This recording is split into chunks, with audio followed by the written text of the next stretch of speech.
O Ben, ele se formou em comunicação e marketing pela Northwestern University lá em Chicago. Ele fez o PhD dele lá, ele morou em Chicago 8 anos e ele liderou durante 7 anos toda a estruturação, montagem do time e a construção de todos os canais de social media na ESPN, do grupo Walt Disney. Então ele tem essa experiência prática, ele é apaixonado por esportes.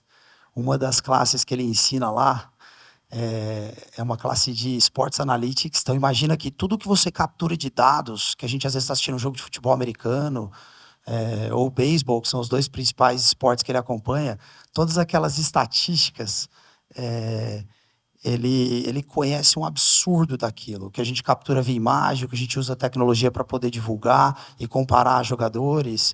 Então, essa é uma grande vertical. Ele ensina um dos cursos no MIT sobre Sports Analytics, e assim, é uma audiência, para quem gosta de esporte, incrível. E ele tem 2 outros cursos importantes. Um é de Social Media Management. Ele escreveu 3 livros. Esse é um deles, é um dos principais, onde ele criou um framework e a gente vai ter um pouquinho de contato com todos os canais que hoje a gente precisa operar. So, Ben, thanks for coming to Brazil. Thanks for your speech yesterday. We had a wonderful time back in MIT. Helping many strategy stuff that I had the opportunity to discuss with you for Celia's growth. And thanks to everyone that is here today to, I call it drink from the fire hose. And MIT is an unbelievable ecosystem. It was named the best university of the world for the 3rd year in a row, and I'm very proud to be part of that community. And so I'll just pass to you, and then you can share just a little bit of what I've learned with you the past 6 months that we worked together. So thank you very much for being here. It's all yours. Thank you, Angelo.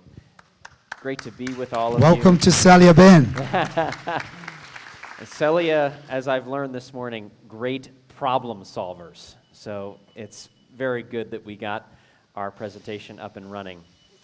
One thing about MIT is we are very focused on not just generating knowledge for knowledge's sake, but also applying that knowledge to make the world a better place. And Angelo is an excellent example of that. The year that he spent with us at MIT, what he learned, and now how he's bringing it back to Brazil to not only improve Selia, but also grow the e-commerce ecosystem here in Brazil is noteworthy. And so I appreciate you and the leadership that you bring to this region. What I want to do in our time together today is talk a little bit about the strategic use of social media in the e-commerce industry. And you all are growing so fast, you move so quickly, I'm going to ask you to just press pause for the next hour or so and consider how you might use social media to grow your businesses in the future. Because as we'll see in our discussion today, social media is not going anywhere. It is growing. And it continues to be a very valuable business tool if wielded strategically, okay? So that's going to be a key theme in our discussion, and I want this to be interactive, so as you have questions and comments, please make sure to share them, okay? That's our game plan. Just a bit about me. As Angelo may have mentioned, I did my PhD work at Northwestern University. I got really interested in online communities in the 2000s prior to social media. And then after I got my PhD, it was in 2008. I was 26 years old. And if you think that I look young today, just imagine how young I looked 15 years ago, okay? So I ended up going to ESPN, the sports media firm of the Walt Disney Company, and this was in 2008, right when Facebook and Twitter were starting to grow. and they said, let's see what the kid thinks.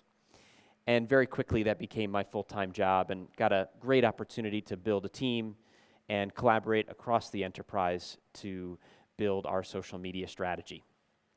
I also, while I was at ESPN, watched a lot of sports. This was typically my weekend to-do list.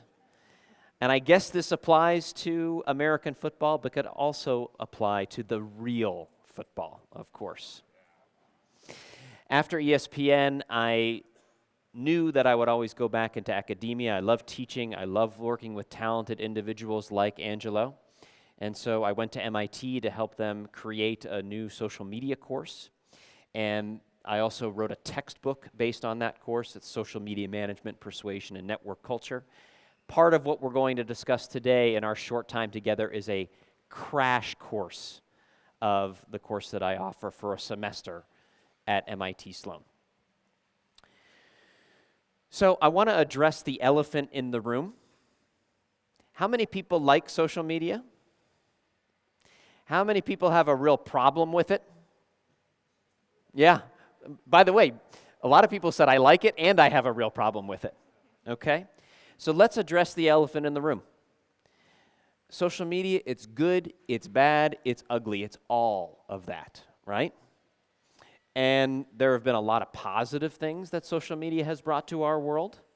There have been a lot of detrimental things that social media has brought to our world. I like to think of social media as mirrors. And what do mirrors do? Well, they reflect reality, right? Mirrors also distort reality, and mirrors also enhance reality, okay? Social media does all of those things to our world. And here's the reality. We have to deal with all of this. We wish that we could say, hey, goodbye social media, take care, but it's not going anywhere. So we as business leaders have to deal with it. We have to have a strategy to deal with these platforms because they're only going to continue to grow. 2022 worldwide, 4.59 billion people use social media. That's projected to be 5.85 billion people in 2027.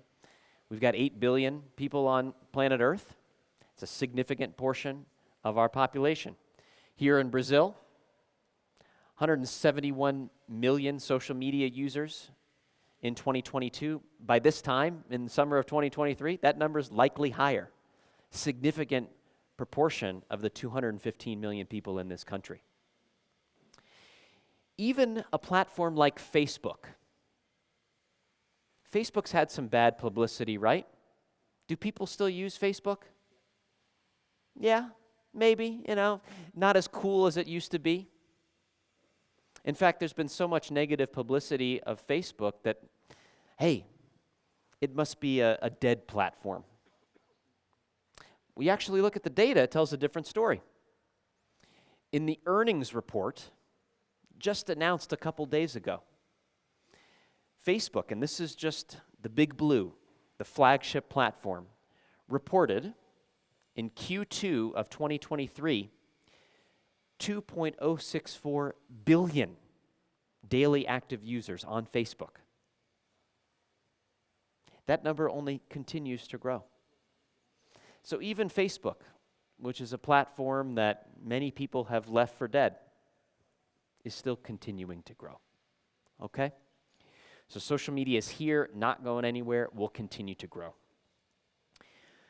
Social media is also, as I mentioned, if wielded strategically, can be a very valuable business tool. In fact, there's an example that's happening right now in global culture that proves how valuable social media can be from a business standpoint. Let me show you a few numbers. $414 million globally, $20.6 million in Brazil, through Monday, July 24th, 2023, this past Monday. Anyone know what these numbers refer to? It's the Barbie movie. Okay, remember, we're in 2023. Where getting people to go to the theaters has been pretty tough. And yet the Barbie movie is generating this business. By the way, at the end of this weekend, these numbers will be much higher. Why? Well, part of it is how the movie studio has used social media strategically to drive these results. I'll give you a few examples. The first is the writer and director, Greta Gerwig, did something very interesting with the film content itself. The film stars many different Barbie variants, okay? So there's the main Barbie, starred by Margot Robbie. There's Mermaid Barbie, starred by Dua Lipa. There's President Barbie, played by Issa Rae. There's even Weird Barbie, played by Kate McKinnon. So they developed this creative premise where there's lots of different Barbies. What does that do from a social media standpoint? Well, it opens the door for the audience, you all, to become co-stars in this Barbie movie. And you can do that through the Barbie selfie generator. This is online right now. You can make your own movie poster. So Zooey Deschanel, another celebrity, wanted to make her own movie poster. She did that through the selfie generator to share across social media. I did one for my dog to share across social media. And the AI generates these interesting taglines. For my dog, they said, "This Barbie is a bus driver." I'm not sure about that, but nevertheless, we got a kick out of it. But you can search this. You can look on your social media to see how many people have done these movie posters to become a co-star in the Barbie movie. And what is operating here is it's not a selfie generator, it's an earned media generator. And what earned media means is this is media exposure that the company does not have to pay for. So the audience is doing the marketing for the film with their social media networks. Do you follow me on that? Other interesting things. We don't need the audio for this example, but everyone knows how we consume information on our feeds, right? We're just scrolling and scrolling. How do we get hooked in? How do we get hooked in, right? Well, the Barbie trailer, the first paid advertisement for the film, started with these 5 seconds, okay? These 5 seconds of the trailer.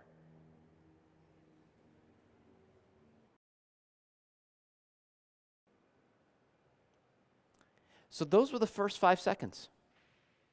Barbie walking, getting out of the heels, and keeping her feet elevated like that, okay? Now that was an object of fascination for the internet.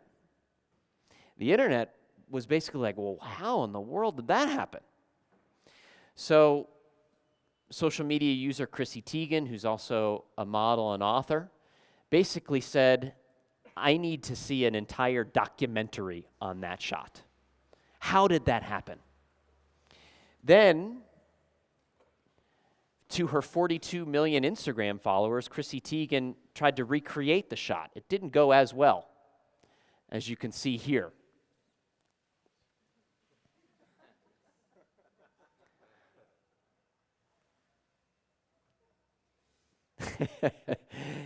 Then, what's important in viral moments is that the movie stars listened to this conversation and then followed up on it. So Margot Robbie here is in an interview revealing about how this actually happened. Was it her feet? Yes, it was. Did it take many times? No, it took 8 times. Did she use a bar to hold on? She did. So that first 5-second hook brought people in, created fascination and conversation around the internet. People are talking about, hey, how did that even happen? They recreate it. And then Margot Robbie closes the loop to explain why it happened and how it happened. What's critical is that this is paid media. Of course, the film is going to do its movie trailer, but the trailer is created in a way that you could have many different viral moments. Not all the moments are going to catch on, but this one did. And when it did, they capitalized. And that's where the earned media, the additional conversation around the trailer, generated incredible exposure for the film. Okay? So paid media plus earned media. Last point that I wanted to mention, is real time, this is happening right now in our culture. So the other way that the film has been able to achieve these results is through partnerships. The film has partnered with over 100 partners to help market the film. These include, of course, shoes through Aldo. These include an actual Barbie dream house in Malibu, California, that Airbnb is renting out. These include the pink burger at Burger King. Has anyone tried this? No? It's available in Brazil. Yeah, so you could. I'm not sure if did you get it? Thumbs up, huh? Yeah. Good, okay.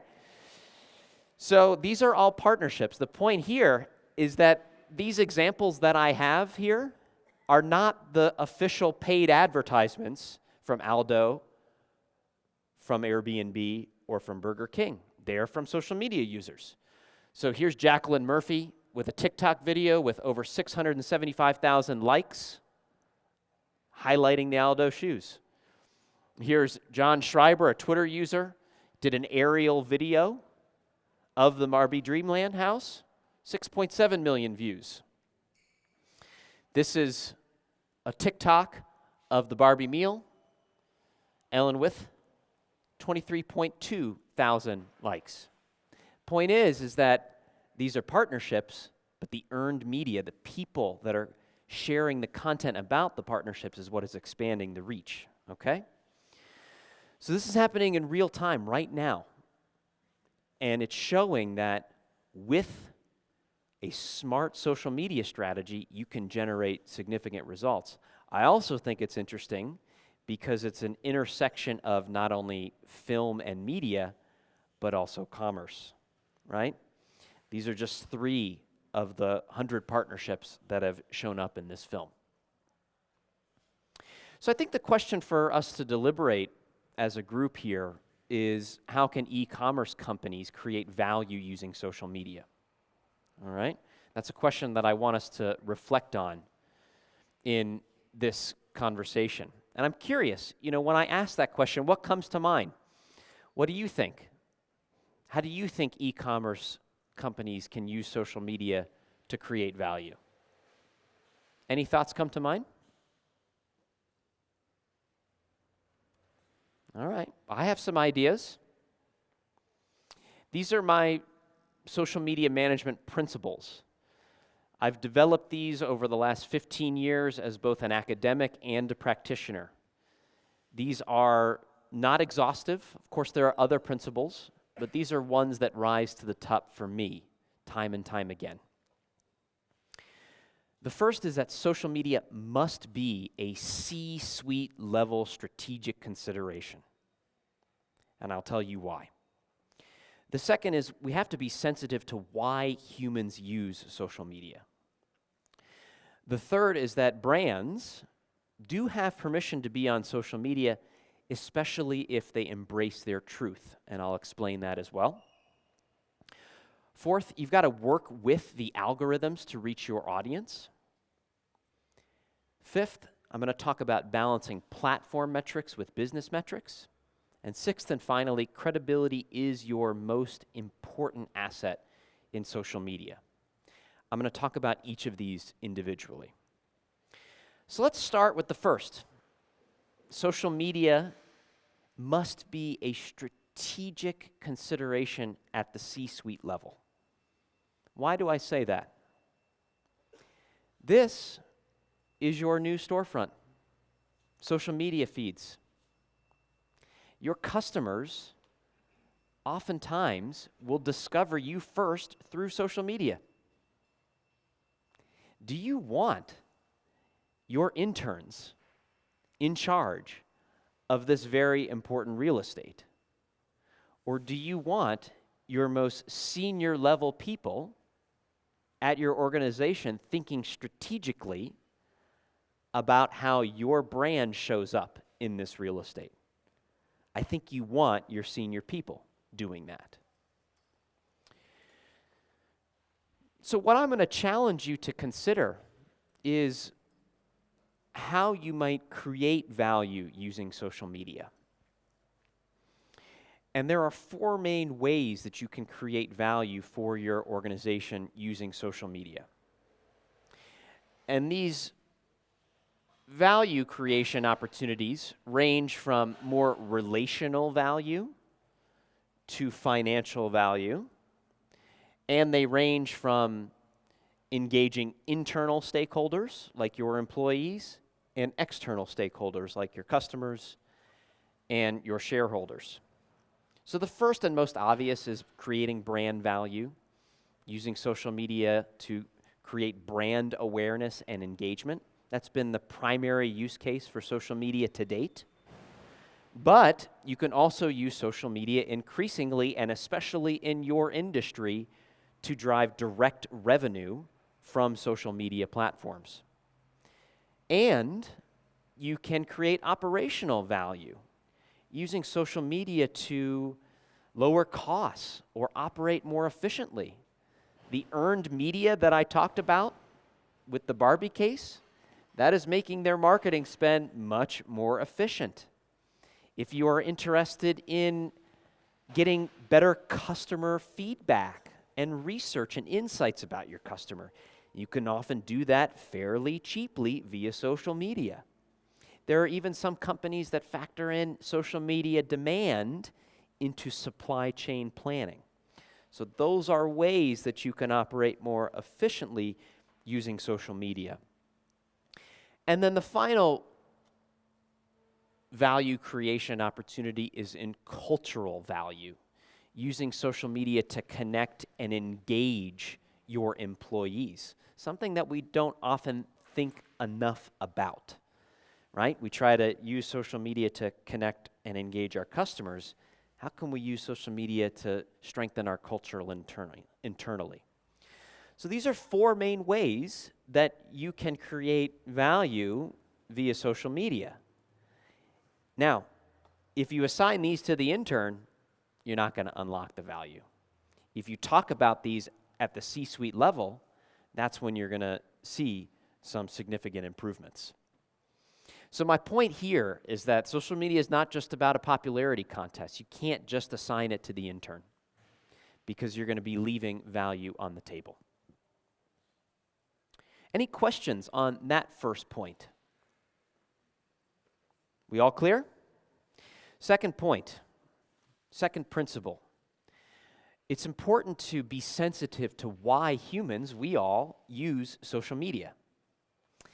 And my hint here is that their goals are very different from your company's goals, right?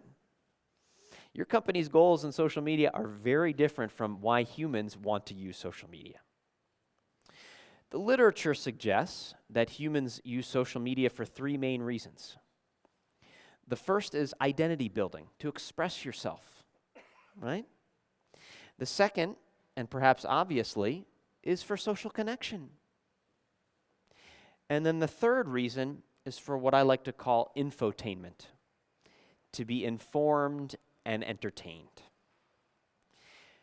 These 3 reasons, I don't see here a reason to buy your product or to subscribe to your services. I don't see that here. So it's important to remember that, hey, if I'm trying to accomplish my company's goals via social media, I got to keep in mind why people are using social media and fit in and help them accomplish their goals, okay? Trying to shift your perception on how you approach this space. There are ways that you can help people accomplish their goals in social media. Like, I'll just give you a couple of research-driven tactics. Like you could mint social currency. You know how the central banks mint money? Well, you could mint social currency. And what I mean by that is you could make others look good. Okay, give them content that makes them look good. An example of minting social currency is this content. This was one of the most shared pieces of content a few years ago, and it says, science says that the firstborn child is the most intelligent. Now, why was this piece of content shared so widely? Because the firstborn child saw this and shared it. Finally, it's been settled, right? The point that I'm making is that this was shared because it made the firstborn child look good, helped them build their identity, helped them connect with other firstborn children. And there's a little bit of infotainment here as well. Okay, you follow me on that? All right?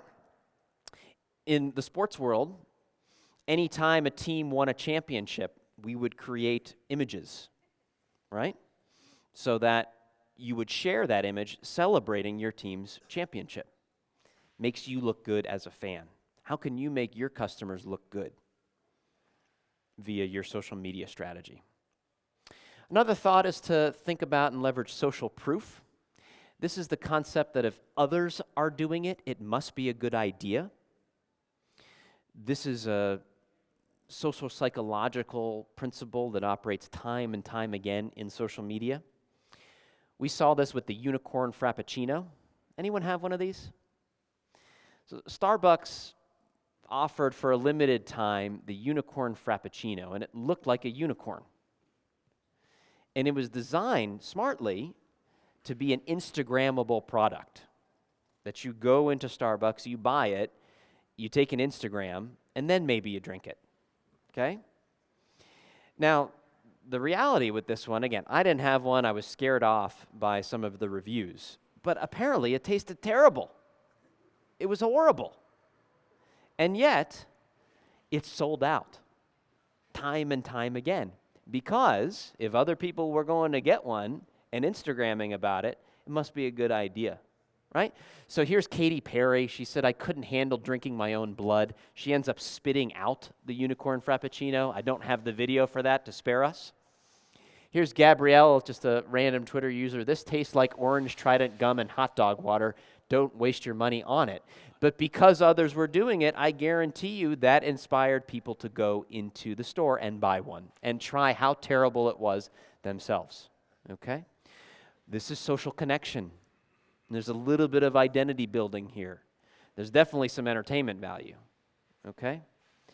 So what I'm trying to get you to think about is oftentimes in traditional marketing and advertising, we're pushing our message and our goals on our audience, but we need to be thinking about why people are using social media and tailoring our strategies to help them accomplish their goals in this space.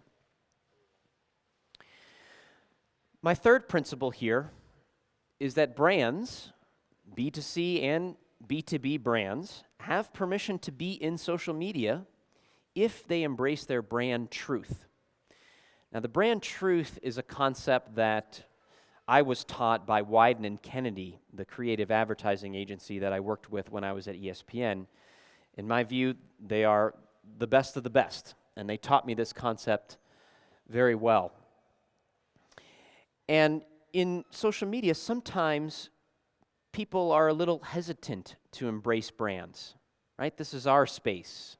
Why are you here? Well, you as a brand can have success in social media if you embrace what is true about your brand.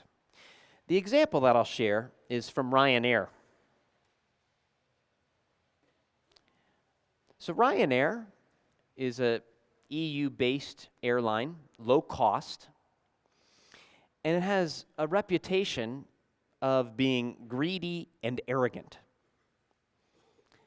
Right? They just want to take your money. They don't really care about the customer experience.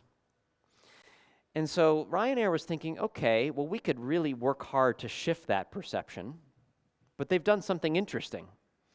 They've decided to lean into that perception. Do you know what I mean by that?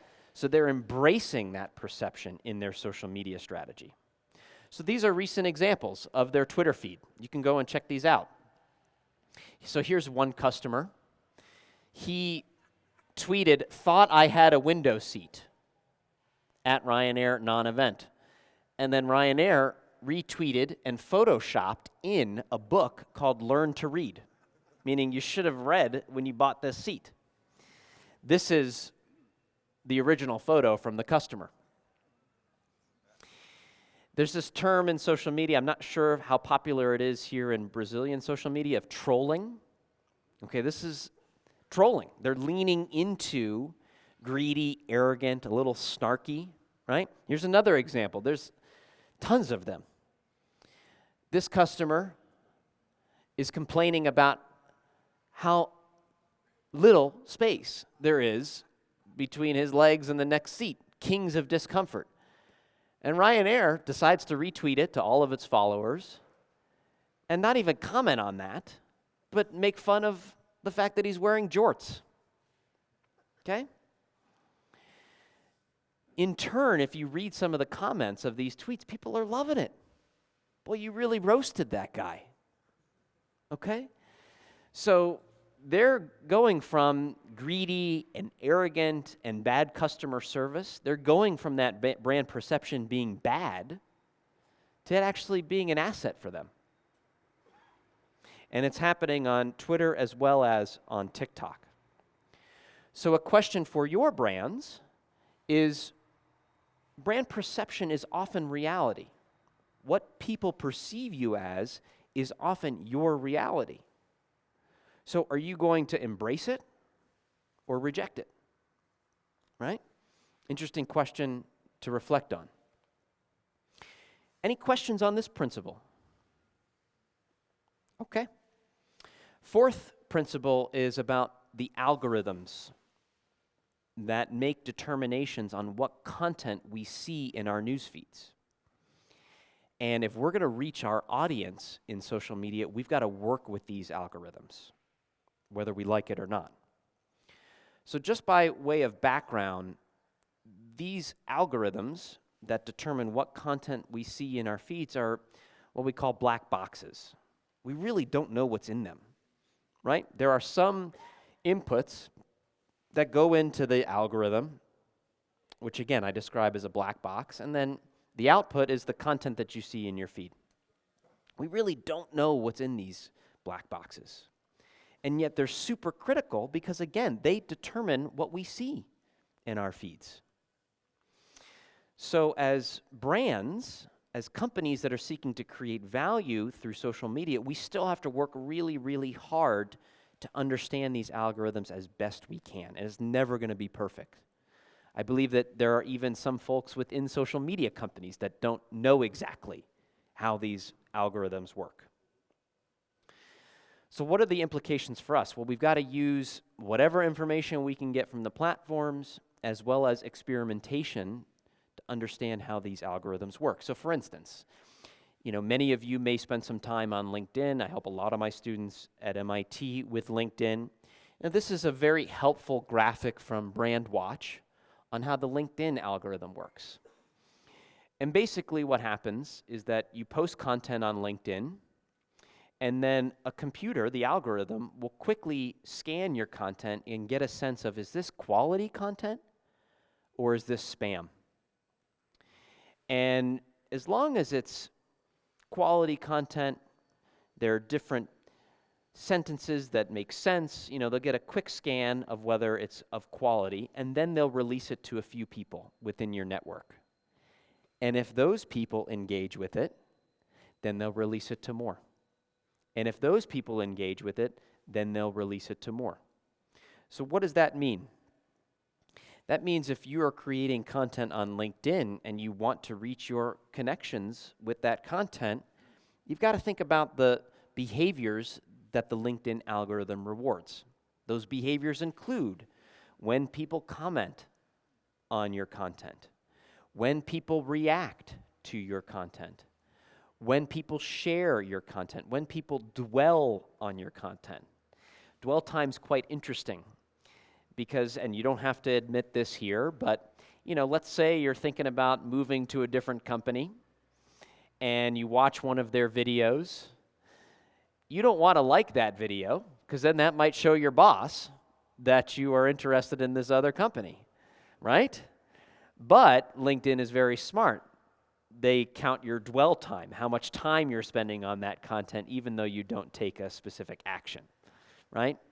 My point is that if you're going to reach your audience on LinkedIn, you've got to work with the algorithm and understand the behaviors that it rewards and make sure that your content stimulates those behaviors. Yes, please. When you use hashtag, it helps to spread the, Hashtags help with discoverability on social media platforms. So some people might search hashtags to find related content. I think it's a good basic strategy. If your content, though, is not engaging, if it's not getting the engagements, the comments, the dwell time, then if you have a hashtag there or not, it really doesn't matter. It's all about those actions that this particular algorithm is looking for as a signal as to whether your content is quality and engaging. So thank you, Marcelo, for that question. Here's another way to think about these algorithms.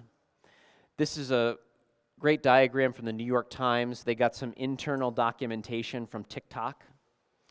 These are the goals of the TikTok algorithm. So, just like in business, we think about, all right, we're in a negotiation. What is the other party? What are their goals? And we try to help them achieve their goals. Same principle here with algorithms. What are the goals of the algorithm? So the goal of the TikTok algorithm is that they're trying to drive daily active users. They're trying to increase the amount of time that people spend on these platforms and retain people. So their goals is they want high-quality videos in your feed, and markers of high-quality videos are the user interactions, likes and comments, playthrough, and playtime, just as an example. So it's just a mindset shift, right? If we're going to be successful in social media, we also need to be aware of what's in it for the algorithms as well. So we spend a lot of time trying to persuade audiences. I think it's critical that we think about persuading algorithms as well. As strange as that may sound, we are in the age of AI.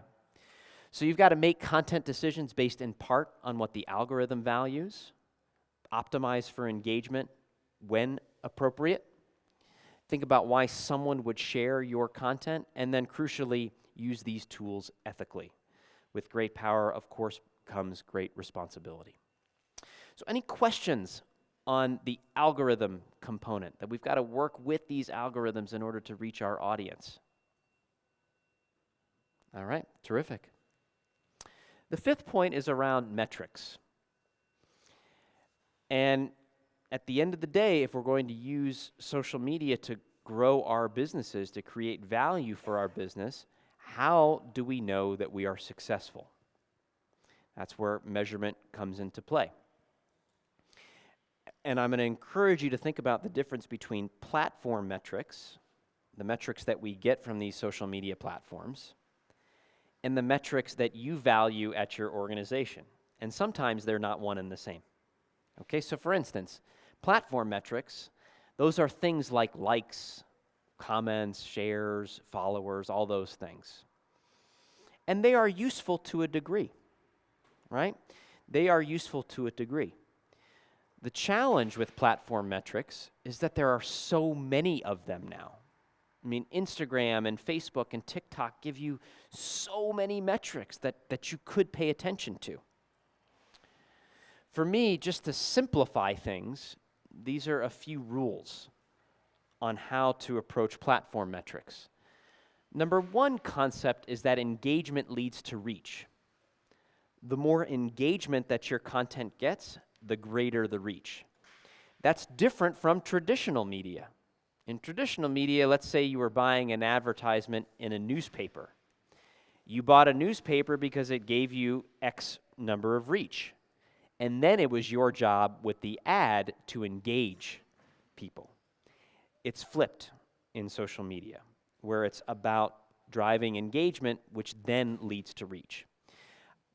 I like to think of engagement rate as a very useful metric in social media, and that's simply the engagements that you drive, the likes, comments, shares, over how many people you reach with your content, okay?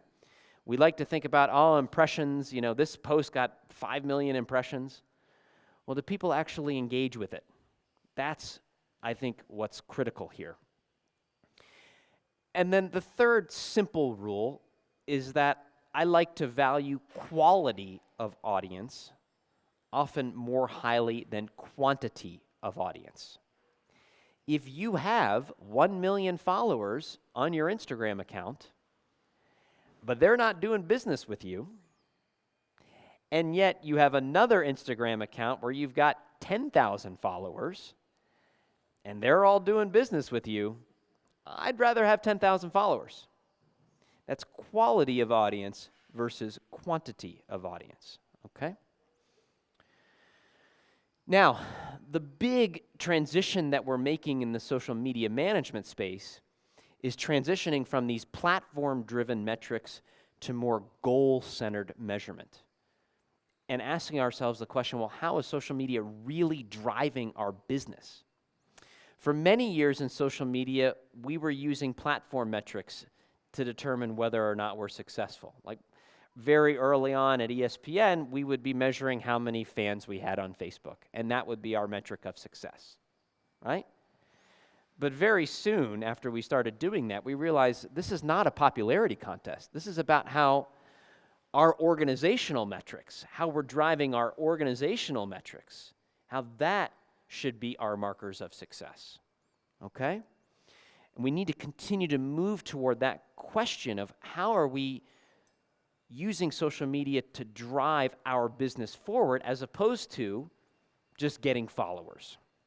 So for example, these are just sample metrics to get you thinking about how you can be more goal-driven in your social media measurement. And by the way, mapping these platform metrics to business goals, it's not perfect, but it's an indicator. It's getting much better. So for me, I like to think about, okay, if I've got a goal, what is my metric that indicates that I'm achieving that goal? So if I have a goal of, let's just say, brand awareness, a metric that is important to me is engagement rate per post. Because if someone is engaging with my content, I know that they're aware of it, as opposed to if they just see it, swipe past it in their feed, and I get an impression, that means nothing to me. I might be interested in customer leads as a goal. So my metric is, how am I driving signups to my website or to my newsletter per post? That's an important metric to me. Or maybe I'm interested in customer advocacy. How many shares am I driving per post? Maybe I'm interested in conversions. How many purchases am I driving per post? These are just examples. I'm just using this to illustrate how critical it is to have some key goals and then identifying metrics that are associated with those goals. And that's where you can start to understand the true value of social media in your business. Any questions on that point? Yes, please. More and more we see that the organic reach is declining, Yes. right? So how do we balance the paid media with the organic generation? Right? Yeah, absolutely. So excellent question, Fernando. Thank you for that. And because algorithms, as you note, control what we see in our feeds, increasingly social media platforms, in order to drive their business, are what I call pay to play. You've got to pay to reach your audience. The trick is making sure that your paid media content can set the stage for earned media sharing. Similar to that Barbie example that I shared earlier. So they paid for that media and distributed it in all different types of platforms, but they made sure that there were many moments in that paid media content that could be shared and that could be talked about. That's the trick, right? It's not just about let's just distribute our content. It's how do we design the content in the way that people are going to talk about it? And that's where you can really multiply the reach and engagement of your paid work. Thank you for that excellent question. The sixth and final principle here is about credibility being the most important asset for you in social media. Let me tell you what I mean. Credibility can be very, very, very powerful. The Fire Festival is a cautionary tale, though. Some of you may remember the advertisements around the Fire Festival. This was an immersive music festival down in the Bahamas, a place of your dreams. And what they did is they had these fire starters. This was a group of influencers, many models with millions upon millions of social media followers, and were basically posting to their audiences, hey, come to the Bahamas, join us. Spend thousands of dollars, join us. They put their credibility on the line, and it worked. Many people signed up to go to this event. There was just one problem. When they got there, it looked a little different from what the trailer suggested. So this was the site, and I love the subtitle there. I think it says it all. Oh my God. And then this was the meal, okay? So credibility can be a very powerful force in social media. It's why influencers have become so popular, right? Because they have credibility. But if you don't pay off the promise, that could set you back. Credibility is becoming such an important part of the social media management space that there's an emerging trend called de-influencing, where influencers who have relied on their credibility for so long are now getting the sense that, hey, maybe people are seeing through the fact that I've got this brand deal with this brand and I'm basically just trying to push their product onto you. And so some influencers have started to de-influence, meaning openly criticize products. So this is just an example from an influencer in the makeup space. You don't need to hear this all that well. Basically, what she's going to do is look at all these different products and show you why they don't work. Why they don't work. And what is that doing? Well, when she does have a product that does work well and she endorses that product, that's going to be a much more credible recommendation to her audience. And they're going to say, okay, maybe I'll buy the one that does work because you've criticized so many that don't, okay? That's about credibility. And credibility is so critical because it lies at the heart of these relationships that people on social media are able to build with millions of followers. And in the literature, this is called parasocial relationships, which means that we feel like we know someone even though we don't.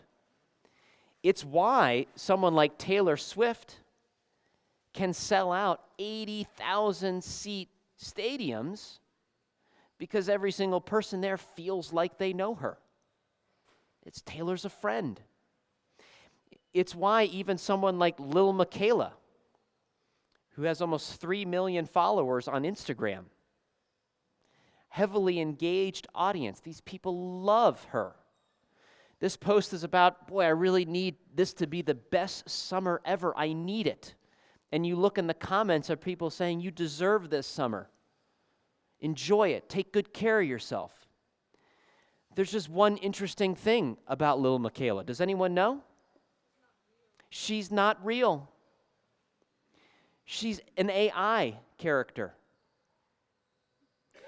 And yet, she has created credibility and a relationship with her audience. The way I like to think about credibility is it's essentially a bank. And this goes for your brands as well as any influencers that you work with to help you sell your products and services. And I'm a firm believer that you've got to make credibility deposits in your bank and limit withdrawals, okay? And especially in social media, because people will see through. They will see through you if you are trying to exploit that relationship. So the more credibility deposits you can make and limit the withdrawals, the better. Because if you are in a crisis and you need to withdraw against your credibility bank, that's going to be the time when you might need to do it, okay? So credibility is your most important asset, and continue to make deposits in your relationships with your audiences. Any questions on this sixth and final principle? All right. So these are my, yes? I have Angelo. a question, Ben, Uh-huh. and it's all related to credibility. Yes. So back in 4 years ago when social media was launched, Social Dilemma, actually, Yes. and then when I was living in the US, the algorithms that you showed us, like the black box, I saw a way that Amazon.com, when I was based in Boston, I was seeing some assortment. And when I was in the middle of the United States, I was seeing a different, assortment of products. And by the way that the algorithm is working, it's a little biased when you have the social media or the marketplace doing on behalf of the brand. Because they're doing what is good for them, not for the brand. Yes. And when we see Mercado Livre in Brazil trying to get the assortment closer to the demand, Mercado Livre is kind of forcing a behavior that belongs, it's attached to their results, to their profitability, but not for the brand. How do you see that in a way that companies should adopt social media in terms of credibility? Should we trust that? I think you're raising a really important strategic question, Angelo. And these algorithms, whether it's on Amazon in an e-commerce setting or on Instagram in a social media setting, these are incredibly powerful strategic assets for the platforms. And it may put brands at a disadvantage, right? Because these platforms have such a strategic asset in the algorithms. I think it's important as partners to continue to push these platforms to understand, how do these algorithms work? How can we deliver a credible brand message via these algorithms? How do these algorithms best serve customers? I think having that open dialogue is critical. The reason why I mention that is that I think we project out 5-10 years, these conversations about how algorithms work, how they bias or influence customers are only going to continue. And I think it's critical that you push in a gentle way that conversation, because this is arguably one of the most powerful tools that these platforms have. So thank you for that, Angelo. So these are a few of my principles. Just to summarize again, we talked about how social media must be a C-suite level strategic consideration. We talked about how you've got to be sensitive to why humans use social media is different from your goals. The third is that brands have permission to be on social media, especially if they embrace their truth. The fourth is work with the algorithms to reach your audience. We just talked about how this is such an important part of the e-commerce and internet landscape in today and beyond. We talked about the importance of balancing platform metrics with business metrics. And then finally, credibility being your most important asset in social media. Now, I'll pause there just to make sure we're doing okay on time. I have one bonus set of material if we want to get to it. It's about applying some of these principles, but I just want to make sure people are okay if you want to continue with that. Does that sound all right? Okay. All right. So these principles are intended to just get us in the right mindset on how we might approach the social media space strategically. Now the question is, how can you apply these principles? And so I want to introduce you to the social media management framework. This is a framework that we've been teaching at MIT over the last decade or so. And this framework helps you adopt, manage, and measure social media platforms to achieve your business goals. Put differently, this is about saying, okay, how can I use Instagram to create value for my business? Or how can I use WhatsApp to create value for my business, right? That's essentially what this framework helps you think through. Now, I'll say one other quick thing. The components of this framework are intended to be simple, that you don't have to be a social media maven to apply this framework. This is intended to be for executives across sectors at all levels of the organization to apply and think through social media using this framework. The first component is your goal. This seems like such an obvious point, but in a decade of doing this work with companies, this is the hardest part. Really prioritizing, what is my goal here? Seems like such an obvious point. There are two failure modes. Either companies have 7, 8, 9, 10 goals, way too many, lack of prioritization, or they don't have any goals. It's just, hey, my kids are on TikTok, so we should be on TikTok. So it's important to think about, okay, what are my priorities for this quarter or for this year? Is this about customer acquisition? Am I focused on customer retention? Do I have a big customer base? Am I focused on conversion? But making a choice on your priority goals. Again, I'm realistic. We are all in a complex organization. You could have 2 or 3 goals. That's fine. The point is you've got to make a choice and have that be your starting point. Because once you have that as your starting point, that helps inform all the other strategic decisions that you can make about social media in your business. So the second strategic consideration is your audience. Okay, so if I'm trying to achieve this goal, what audience do I need to engage and persuade to help me achieve that goal? Okay? Nice thing about social media is that you can target a lot of different audiences. The challenging thing about social media is that you can target a lot of audiences. So being very clear about your specific targets that you need to activate in order to achieve your goal is critical. Third component of this framework is the platform. Okay, so based on your goal and your audience, what platform or platforms should you be on?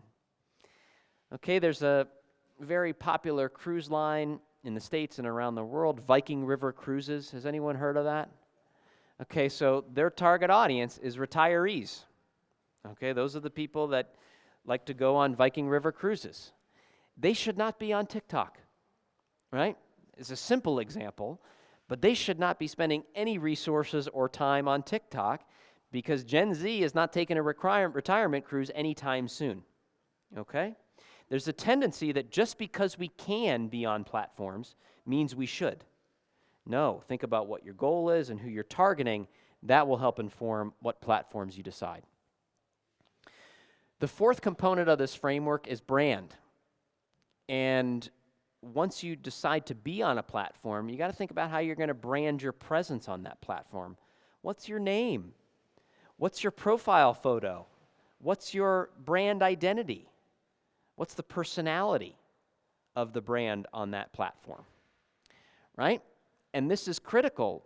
The personality that a brand might have on TikTok might be a little different from the personality a brand might have on LinkedIn.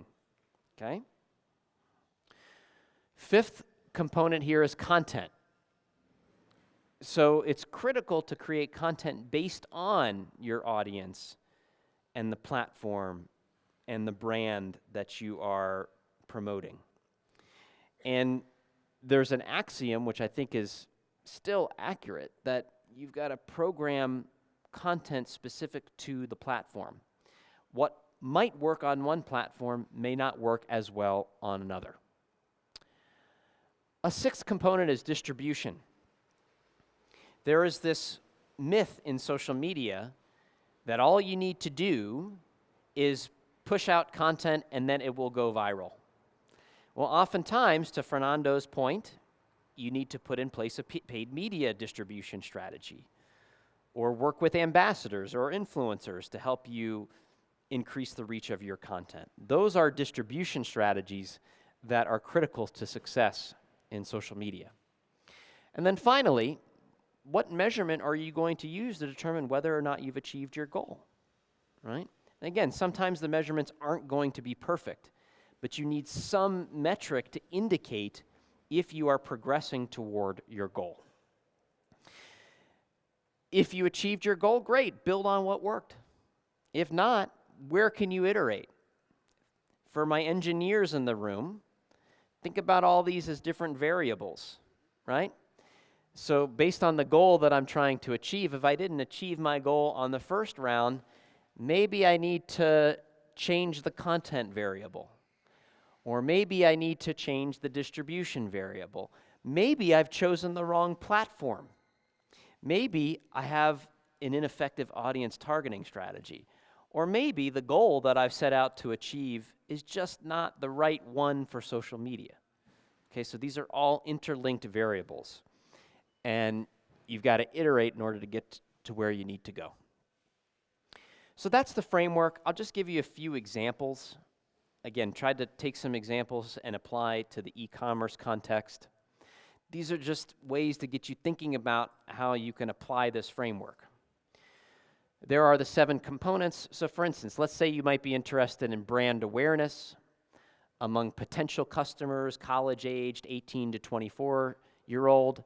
You might choose TikTok as your platform. You might have your company's brand as the main account on TikTok. You might do some brand storytelling short videos. You might distribute those videos Monday, Wednesday, Friday at 1 p.m. And the way you might measure brand awareness is through engagement rate, specifically among the target audience. Are you engaging the target audience as a proxy for brand awareness? Or let's say you're interested in brand awareness and you're still targeting that same audience, but another component of your TikTok strategy could be to work with a creator, or otherwise known as an influencer. And maybe this creator is doing a product review live stream, right? And they do it every Sunday at 1 p.m. And you could measure the engagement rate among the target audience of that live stream and even look at some conversions, how many products you sell during that live stream. Maybe you're interested in conversions. Maybe you've got a really healthy base of followers on Instagram. And you're saying, okay, I need to get more out of this Instagram following.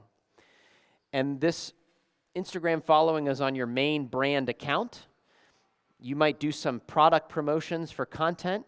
You might do a special drop at 5 p.m. on a Friday, right? Limited edition.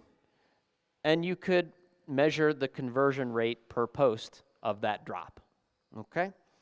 Finally, let's say you're focused on retention and you're really focused on your top 1% of your customers. These customers are so valuable to you. Well, maybe, just thinking outside the box, your platform is a WhatsApp private group. And maybe that WhatsApp private group is facilitated by your company's CMO to give that personal interaction. And maybe that company's CMO offers exclusive content and asks for feedback. Maybe this is a daily community that is open on a constant basis, and maybe you can measure your top 1% of customers, their satisfaction, as well as the average revenue per that customer. These are just ideas. You know your industry better than I do, obviously. I'm just trying to get you to think about how you might apply these different components to your business in a strategic way. And it all starts from, well, what goal am I trying to achieve? And then that helps you filter through the rest of the framework. Any questions on this? Yes, please, Fernando. Thank you so much. I think the framework is very clear. To me, there is one very critical question to which I would like to have your piece of advice. Yes. How often should I test again if any of the pieces of the puzzle is not working? Yes. Because I'm failing many times while trying to test 1 week after, or 1 month after, or 1 quarter after, or 1 year after, right? So Yes. Fernando, I'm glad you're bringing that up. One fundamental truth about social media, and quite frankly, business in the 21st century, is that change is constant. The way that I used to run my team, just as an example, you can take or leave, is that we had weekly metrics meetings where we were looking at our metrics along our different strategies, and we might need to tinker. Then we would have a monthly strategy meeting where we would look at larger trends, and that's where we might make bigger strategic decisions. Do we need to sunset a platform? Do you know what I mean by that? Like stop using a platform. Like for instance, in my time in industry, Foursquare was popular for a while. I'm not sure if Foursquare had some popularity here in Brazil. It was popular for a while. Yeah. And then the usage went down. So in one of our monthly strategy meetings, we started talking about, well, we're not seeing our metrics where they need to be. Exactly. You test too fast. So that's right. So it's interesting to think about, you know, sort of your weekly, more tactical meetings. Like you've got your strategy here. Let's just make sure, you know, we're executing on that strategy. And then I think you can think of either monthly, sort of more strategic reviews, or quarterly. Exactly. And that way you can make some bigger decisions about the components of the framework.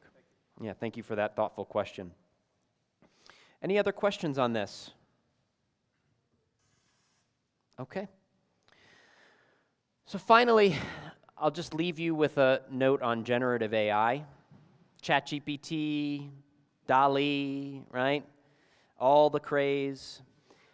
Mid-Journey, right? And how it relates to social media management. You know, these are fascinating times. I do believe that generative AI can be transformative. It's going to be very interesting to monitor. One thing that, as a hypothesis, I think that generative AI can support the creative process, but humans still guide it, okay? Humans can still guide it and use generative AI to support it. I might have a great idea for a new image. Well, let me ask Midjourney what its thoughts are on that image. It's still coming from my creative inspiration. Another consideration is that there's a lot of talk about, hey, I can use ChatGPT, it can write this blog post for me instantaneously, I can get it done in 5 minutes. But is that good for the audience? Is that actually interesting content for the audience? I think that's still an open question. Just because ChatGPT can do it really quickly doesn't necessarily mean it's going to be engaging to the audience. There's going to be many, many, many intellectual property issues in this new era. Currently in Hollywood, both the actors and the writers are on strike. One of the contentious issues is the role of AI. Definitely something to watch if you are interested in that topic. We're going to have to think about what is considered ethical use of generative AI. I'm dealing with that right now in my classes, and many students can use it to complete assignments pretty quickly. We are focused on, at least what I'm experimenting in the fall, is being transparent and saying, look, I know you're going to use these tools. Tell me how you're using them so that we can learn how to use these tools better. Instead of having it be in the background, let's be transparent about it. And then finally, it's very, very, very, very early. So much is unknown. So I'd encourage you to experiment with these tools and really get to know them. Okay? So in closing, I just want to leave you with one final thought.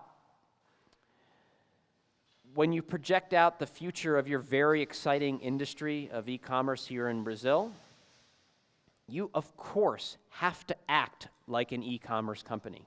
That's what you are. So that means focusing on things like product quality. That means focusing on efficient operations. That means focusing on a frictionless customer experience. These are all the things and more that you do as an e-commerce company. But I believe that as more and more of the world spends time on social media, you've also got to think like a media company. And what do media companies do? They do creative content. They do storytelling. They are thoughtful about how they distribute their content and monetize that content. And they do analytics on that content to make sure that that content is driving their business forward.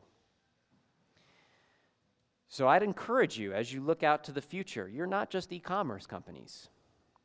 You're also increasingly media companies because of the ways in which your consumers, either B2C or B2B, now are spending their time on their phones. So I want to thank you for the time. Thanks again to Angelo for having me and all of your incredible leadership. I'm more than happy to stick around if you'd like to engage in more Q&A. But I appreciate you pressing pause, considering the role of social media in your business, and I wish you all the best in the future. Thank you so much. Thank you.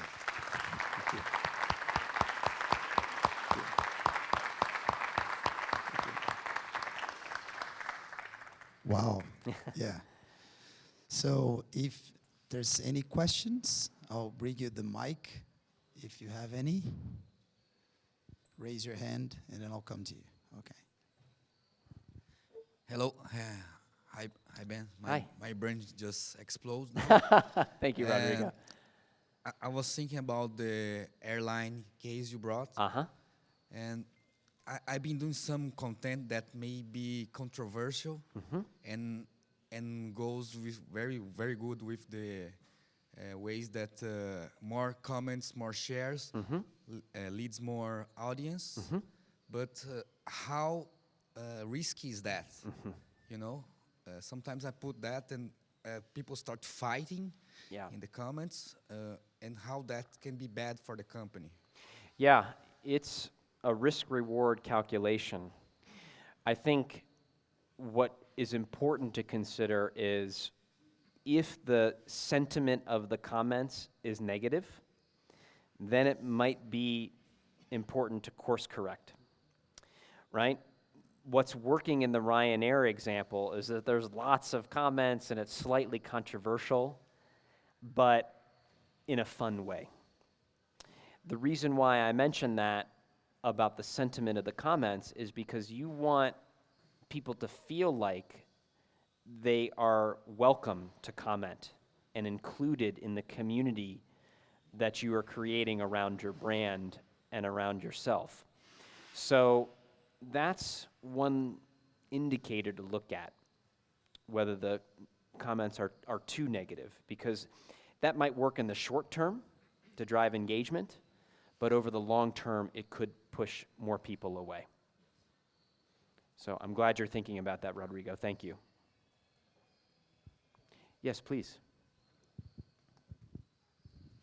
And we are a startup company, and we are facing a dilemma between my partner and I, because we, of course, we don't have a lot of huge budgets, and we do an e-commerce company. But how we grow the sales on the e-commerce? Should we focus more in marketplace, put our money there, or in social media? Because we know social media is also related to sales and everything, but how we can start that? What is the best way to do it right now in the beginning, you know?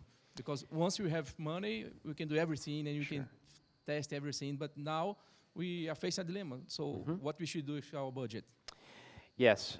Now, are you a B2C e-commerce company? Yes. Okay, so you're going direct to consumers. I think I'm going to give you a very unsatisfying answer, so I'm just going to prep you for it. I think you need to consider both. I'll make the case for the social media piece.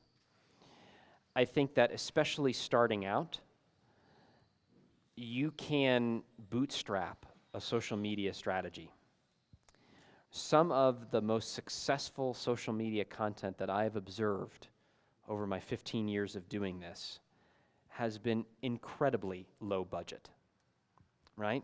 Not six-figure, seven-figure budget. I'm talking about in the very, very low figures. So I would encourage you to spend some strategic thought on how you can build a social media presence around your brand. The other piece of advice on social media for entrepreneurs that I often offer is that right now, today, your brand doesn't have that much equity, right? Because you're new. You know what has equity? You. Your brand, your personal brand, your personal brand. The personal brands of the people that work for you. So I would encourage you to think about how you can use your personal presences on LinkedIn or Instagram or whatever you're on to communicate what your brand stands for and what products you're offering. It just gives you a start, right? The more people you start to bring into your environment, the more people are going to be aware of your brand, and then you can build from there. So I think, number one, you've got to explore a social media strategy and know that you can do it with a relatively low cost. It is possible. And then number two, don't discount the personal brand value that you have. I gave the same advice to Angelo, right? Many entrepreneurs that I work with, it's about your personal brand can be an amazing branding asset when you're just starting out. Thank you. Hi, Ben. First of all, thanks for your speech over My pleasure. here today. Speaking of personal brand, everything that you showed us today, it's very related also to you can apply many of these strategies to your personal brand. In the end, everybody here, it's an ambassador of your personal brand. That's right. So what's your views on applying such strategies or anything related? Because when you speak in personal brand and when you say using your personal brand to create value and create reach and being the ambassador of the brand itself and your personal brand, what's your view on using strategies, such strategies to increase that? Yeah, I'm really glad you're making that observation. So number one, the framework that we talked about can be applied to personal brands. In fact, in the class that Angelo took with me, one of the assignments is that every single student in the class applies the framework to their personal brand online. So 100% you can do that.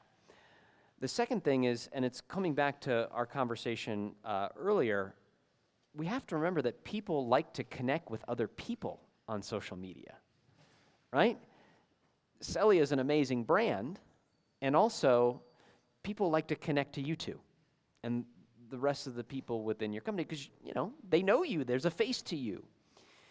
So it's very interesting to think about how all the different executives within a company, and even frontline workers across the gamut, can be additional branding assets or storytellers for the company.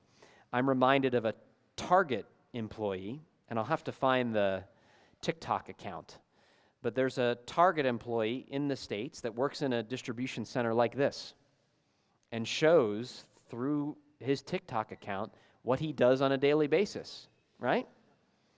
Amazing for Target. It humanizes Target, right? Inspires credibility that, hey, what's happening in the distribution center is pretty high quality.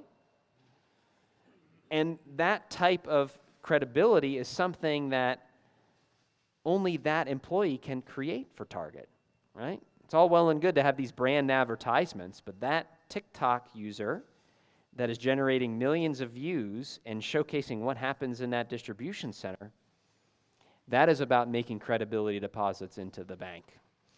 So I would encourage any organization to think about how we can involve our employees, executives, middle managers, frontline employees, as part of our overall social media strategy, because I A think it little can pay dangerous. dividends. Pardon me? Sometimes it can be a little dangerous also. It can. Works both ways. It works both ways. You know, look, again, in my time in industry in very early days, we had some tough situations.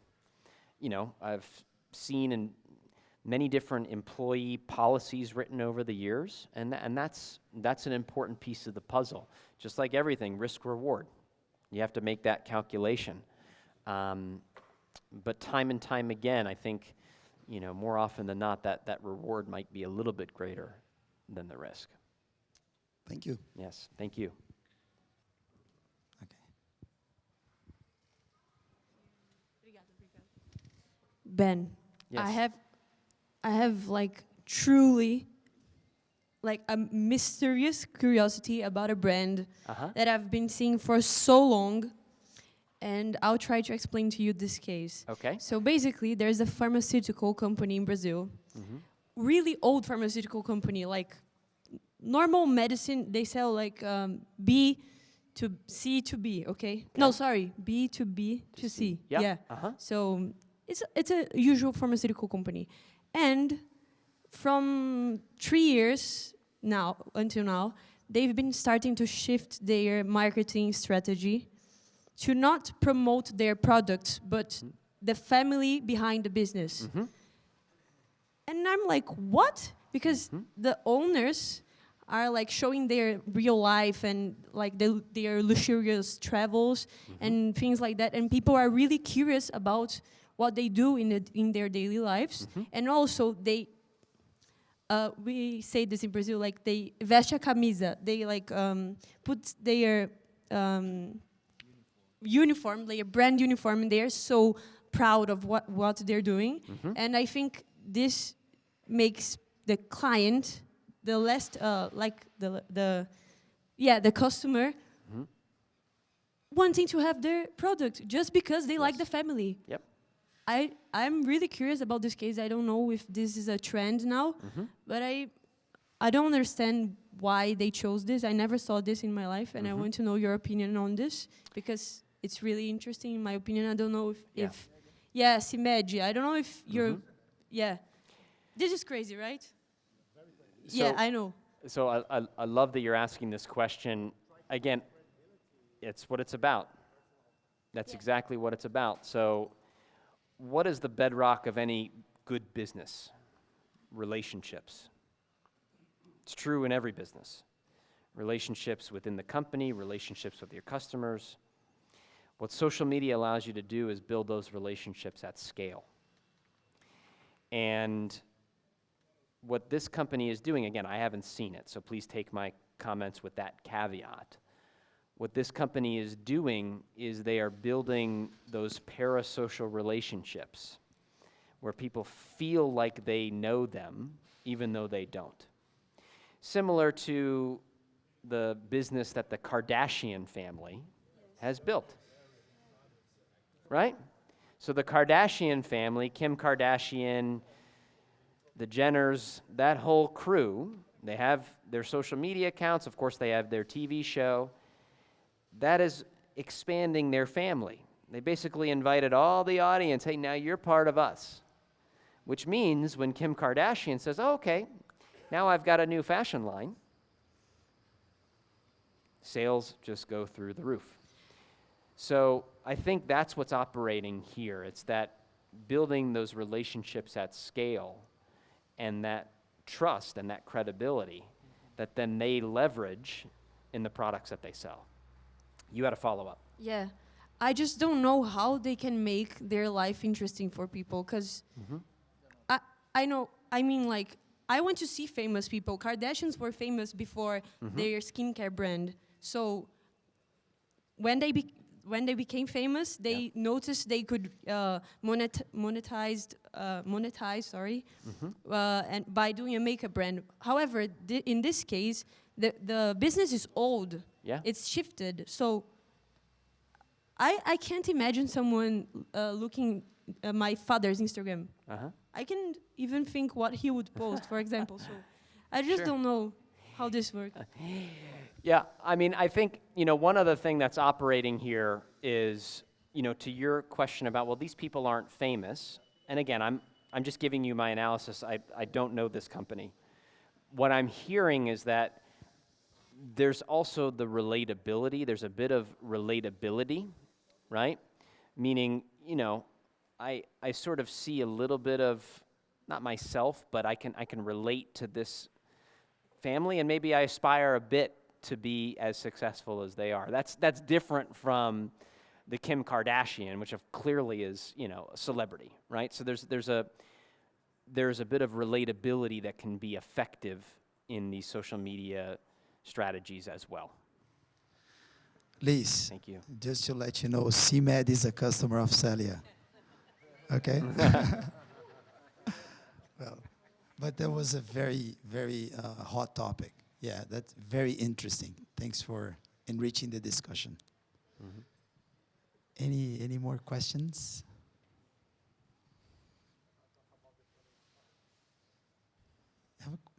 Any questions? Okay, so I think, Ben, thank you very much My pleasure. to spend your time this entire week with us. Thank you.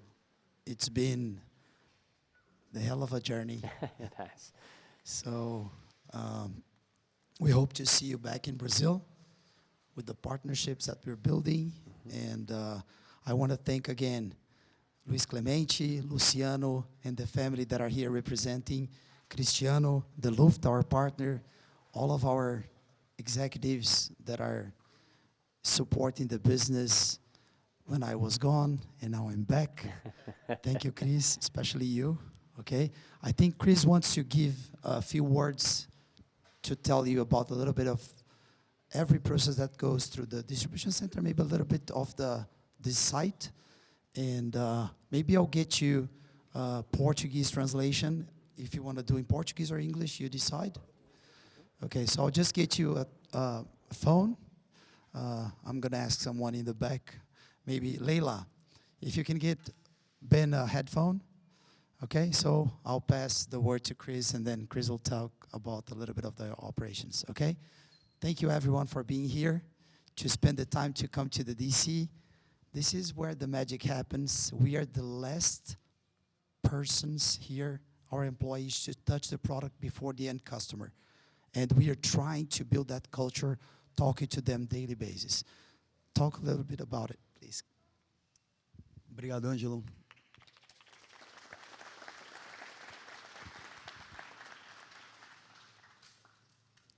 Bom, primeiro de tudo, eu queria agradecer a cada um de vocês.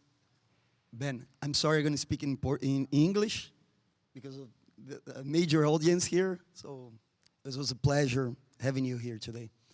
Bom, pessoal, primeiro de tudo, eu queria agradecer a cada um de vocês que veio até aqui, prestigiar não apenas, né, nosso ilustre visitante aqui, que é um prazer imenso ter você aqui, uma honra também,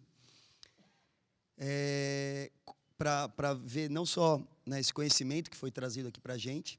Obrigado, Ângelo, por proporcionar isso. Acho que essa jornada dele por esse tempo foi assim, maravilhosa para juntar essa parceria que a gente tem aqui.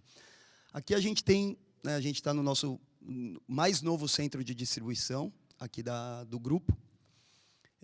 Na Solutions a gente trabalha muito com o varejo, né, a gente sempre trabalhou, e a Luft é um grupo que nasceu da logística, né, e esse encontro com a Selia, que foi uma empresa que veio da tecnologia, ele foi um encontro perfeito, né, porque a gente veio trazendo a logística, procurando, e a gente estava se envolvendo cada vez mais com esse meio ambiente, com esse environment, e encontrou a Selia nesse encontro perfeito, onde a Selia trazendo todo esse conhecimento e o uso, né, dessas ferramentas que a gente viu hoje aqui para crescer o negócio dos nossos clientes, de vocês, e a Luft trazendo toda essa experiência e esses mais de 40 anos aí no mercado de logística, trabalhando com empresas e sendo responsável por lançar marcas tão grandes aqui no Brasil como Walmart, Amazon, Carrefour, Mercado Livre, Blockbuster lá atrás, Saraiva, Finac e diversas marcas que já entraram e já saíram do Brasil, e marcas que continuam e vão crescendo. Então, todo esse conhecimento e essa estratégia, essa história, é para atender o negócio de vocês e hoje trazer não só o melhor serviço, mas também a melhor tecnologia possível para fazer com que esse negócio decole. Não só o nosso, né? Óbvio que a gente está aqui para atender vocês. Então, o nosso negócio depende do sucesso de vocês. Então, é uma grande parceria. Queria agradecer cada um de vocês. Obrigado do fundo do coração por vocês estarem aqui. Obrigado, Ângelo. Thank you very much, Ben. Sucesso. Bom, pessoal, agora nós vamos encerrar por aqui. Agradecer vocês, vamos tomar um cafezinho. A ideia é que a gente faça um networking aqui, a gente bata um papo, não só com o Ben, mas entre vocês também. E, de novo, agradecer os professores que vieram aqui e que são do mercado, da nossa escola também, que está dentro, é um dos grandes parceiros da Selia para a gente fomentar a educação. Agradecer os executivos mais uma vez, os clientes, e a essa parceria maravilhosa que a gente está construindo com a Luft aqui para entregar valor e conseguir trazer inovação aí para vocês em todos os processos aí do nosso negócio para crescer a receita do digital, tá bom? Reforço que a nossa missão da Selia é simplificar a entrada das empresas na economia digital usando o nosso ecossistema que envolve tecnologia e operação logística. Então, vamos bater um papo, muito obrigado e um excelente final de semana aí para todo mundo.